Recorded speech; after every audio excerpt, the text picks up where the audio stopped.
There we go. I think we are now on YouTube.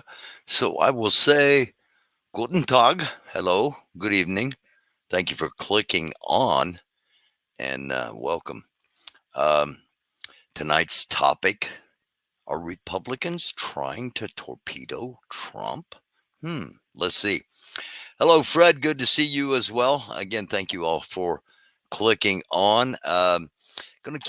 Going to try anyway to keep this kind of short, and so people can watch it at their convenience, and we get some views on this because those of you that watch all the time, you know that for the past several months, we've been discussing on here the idea that I was hearing behind the scenes from people that both political parties were unhappy with their presumptive presidential nominees.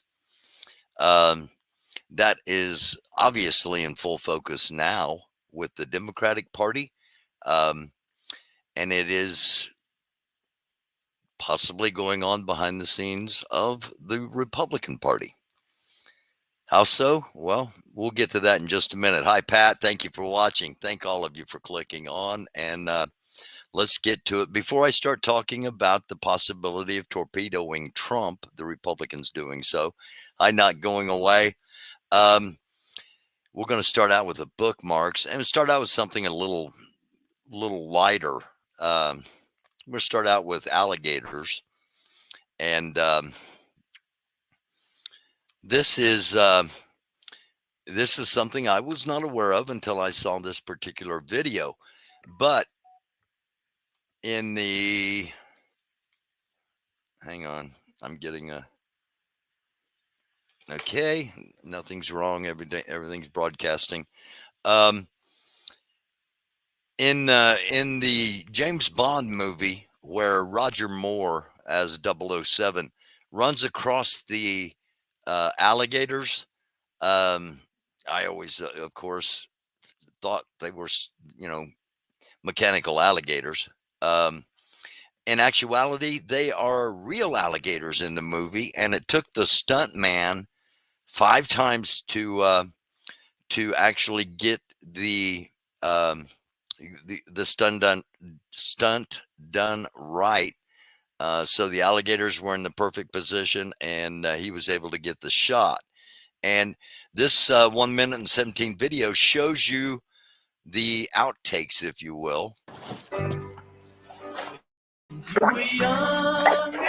And I cannot play the music. I apologize, but again, scene took a stuntman 5 times to successfully complete.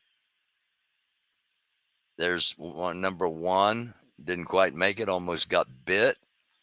Number 2, again, doesn't quite make it, gets out of harm's way. Number 3, by this time the gators are all obviously aware that somebody's going to be trying to run over the top of them, and this one did not end well. He was able to do 2 more, including number 4 here that did not make it and got him bit. And then finally, this cut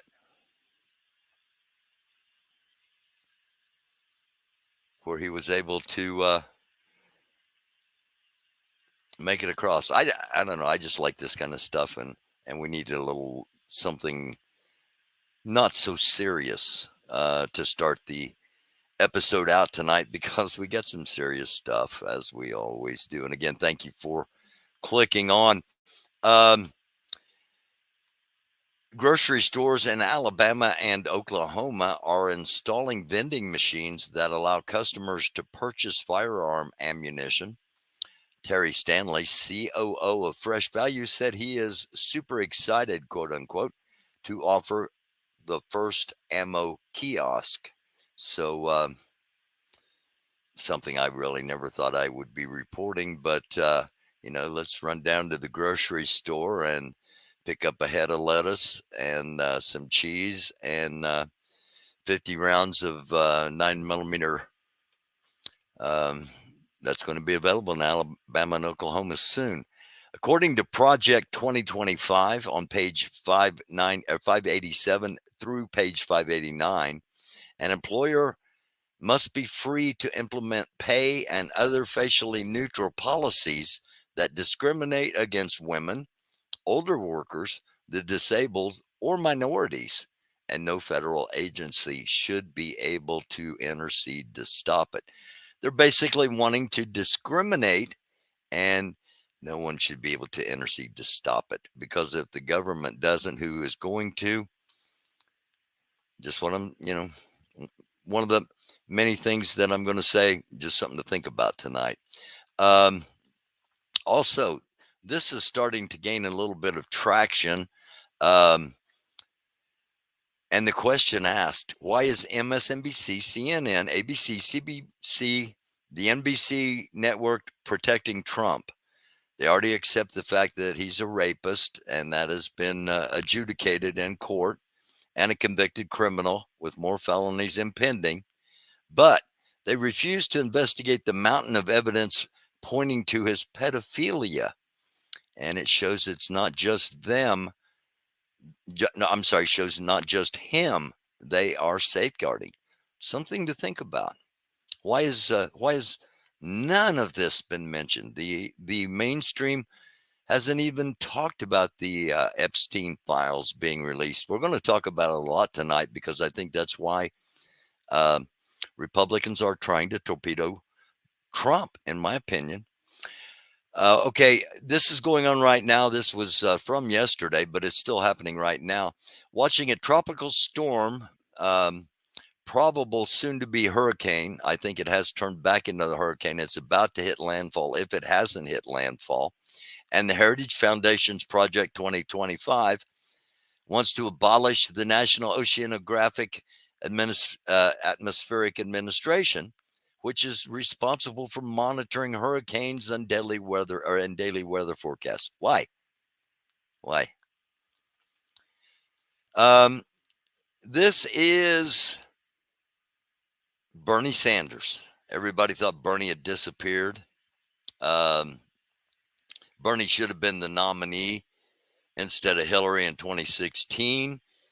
Bernie should have been the nominee in 2020 instead of Biden.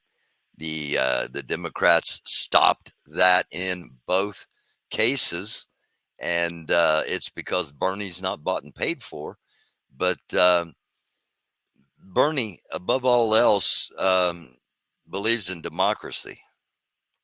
This summer and fall, can he count on your support? I've already done 6 events in Wisconsin. We've been to New York. I've been to Ohio. And let me say this, and maybe the most important point, Bob, I want to make this morning. What we are talking about now is not a Grammy Award contest for Best Singer. Biden is old. He's not as articulate as he once was. I wish he could jump up the steps on Air Force One. He can't. What we have got to focus on is policy. Whose policies have and will benefit the vast majority of the people in this country? Who has the guts to take on corporate America? Who is talking about expanding Medicare so we cover dental, hearing, and vision? Who's talking about raising the cap on the taxes that people pay into Social Security so we can raise Social Security benefits and extend the life of Social Security for 75 years? Who's talking about a permanent child tax credit to cut childhood poverty in America by 50%? Those are the issues he's talked about. He's got to bring them up in the fore. He's got to promise the American people that if they give him a Democratic Senate, a Democratic House, reelect him, he's going to do that in the first 100 days. That is what I think the American people want. No doubt. There's Bernie. So Bernie basically saying that he too believes that Biden is, not his better days are behind him without doubt. But yet the fact that preserving democracy is going to be the only choice when we actually get down to it, because Trump's name appears in Project 2025 manifesto 312 times. So his people are are his people, and they are bubble-fied, sadly, because I think some of them used to be, um, anyway, but he knows nothing about it. Okay, prosecutors are reconsidering bringing charges against former President Donald J. Trump on child rape and molestation from the AP. Um, this is Le Pen. She was projected to be the new power in France by all the polls, but actually they finished third out of three. Um, and it could be because the policies that she represents are the same as not only Mr. Trump, but Mr. Putin, as she says here herself. But in France today, a coalition of the left, if you will, took the majority of the votes.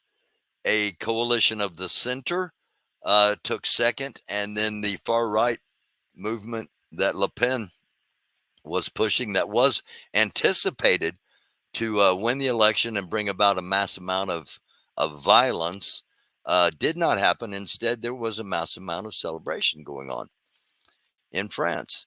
Again, prosecutors are reconsidering bringing charges against former President Donald J. Trump on child rape and molestation charges.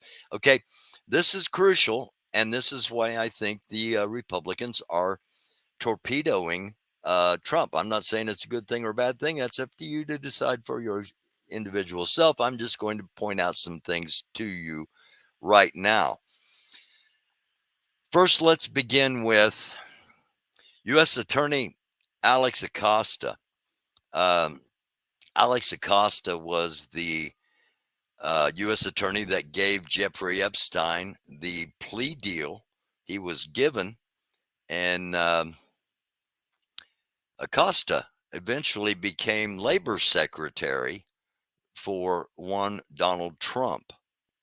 That in of itself, if it was anybody else other than this MAGA movement, would just be, that would be such a red flag of self-servants. But nonetheless, so and also the documents were ordered sealed. All right, so that Trump's involvement would not come out. So Trump's involvement has come out just recently, and as we've been reporting here, the mainstream legacy media is not covering it. Social media is all over it. So, how did it come out? Let's look at that again real quick here. Governor Ron DeSantis signed House Bill 117, which allows for public release of grand jury documents such as those related to the 2006 Florida investigation into Jeffrey Epstein. And not only did DeSantis sign the bill, but the date that the documents were going to be unsealed was also determined. And that date happens to be 2 weeks before the, hold on a second. Let me, okay. This is U.S. Attorney Alex Acosta. Again, Trump's labor secretary. All right. DeSantis signed House Bill 117, releasing the files from Jeffrey Epstein. Releasing them, again, 2 weeks before the Republican National Convention. Now, it's one thing to say, okay, I can, Trump defrauded the taxpayers of New York, and I live in Colorado, so that doesn't automatically make him ineligible in my eyes. Okay, yeah, all right, that's your opinion. It's different when you're hearing child rape and child molestation. Those terms are going to impact especially a lot of conservative Christians. And if these charges are indeed brought, and again, we're looking at now, the convention starts a week from tomorrow. The papers were released at the end of last week. And one other thing I want to bring up is statute of limitations in the state of New York. Um, even though civil lawsuits will not result in punishment, blah, blah, blah, the rape statute of limitations may vary depending on the specific offense that was committed.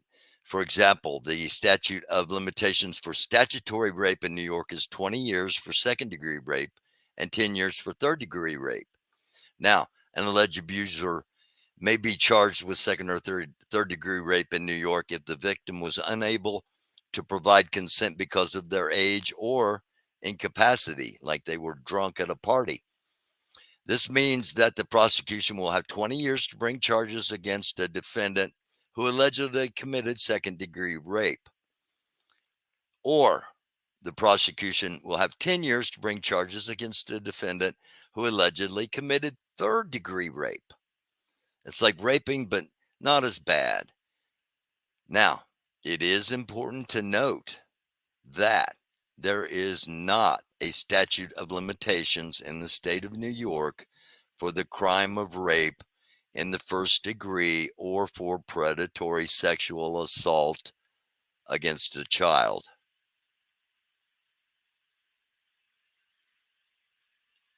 So, those of you that may be saying, oh, it's been too long, it hadn't. Prosecutors wouldn't look into it if they knew it'd been too long. But that's going to be the first, that's going to be the first deflection, the first reaction, the first denial. And I think this is just the beginning. I think over this coming week, we are going to see pressure behind the scenes on both of these candidates to do what's best for their individual parties and remove themselves from the races. We'll see. Okay, like I said, I'm going to keep this one short. I'm trying to keep it under 20 minutes. I'm going to be back on tomorrow night at 11 with an extended show. I'm going to open up the, I'll put the link up and open it up and let you come up here if you so desire and say what you think about what you think. So, with all of that being said, again, I will say thank you very much for clicking on. Hit the subscribe, hit that like, hit the notification bell if you're a subscriber, and blessings be upon each and every one of you. God bless you all. Now, unless you're a pedophile or a pedophile supporter, and then we can't bless you. But otherwise, God bless you all, and may God have mercy on the United States of America. It's a dark world. Keep being a light. I love you all. See you next time, tomorrow night, 11 p.m. Eastern.